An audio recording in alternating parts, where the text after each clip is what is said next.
సాధనలోని ప్రత్యక్ష అనుభూతి కోసం ప్రత్యక్షమైన ఆధ్యాత్మిక శిక్షణా కార్యక్రమాన్ని అనుసరించడం చాలా అవసరం.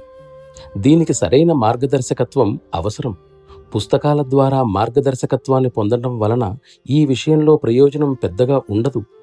తరచుగా పెడత్రోవ పట్టవచ్చును. అప్పుడప్పుడు అది అపాయకరంగా కూడా పరిణమించవచ్చు. సాధారణంగా పుస్తకాల్లో వ్రాసిన పద్ధతులు కేవలం బాహ్యమైన సాధనాంశాలను మాత్రమే వివరిస్తాయి. దానివలన గందరగోళంలో పడే అవకాశం ఉంది.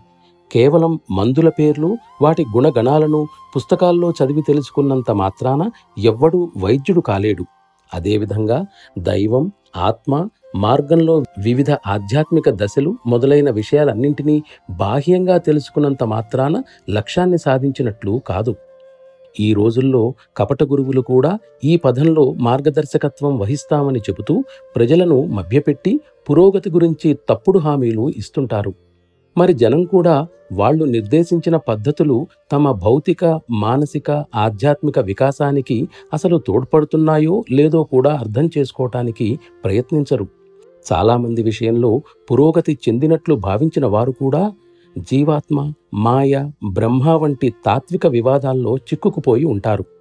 మరే ఇతర ముఖ్యోద్దేశము లేకుండా ఒక మహాత్ముని దర్శనానికి వెళ్ళినప్పుడు వారికి సాధారణంగా ఇవి మాత్రమే చర్చనీయాంశాలు అవుతాయి.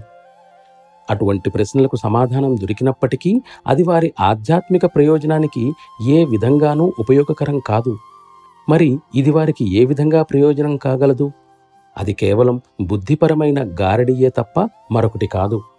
సరైన విధానానికి దారి చూపమని కొంతకాలం ఆ దైవకృపకు శ్రద్ధతో ప్రార్థించటమే వారు అనుసరించదగిన ఏకైక మార్గం.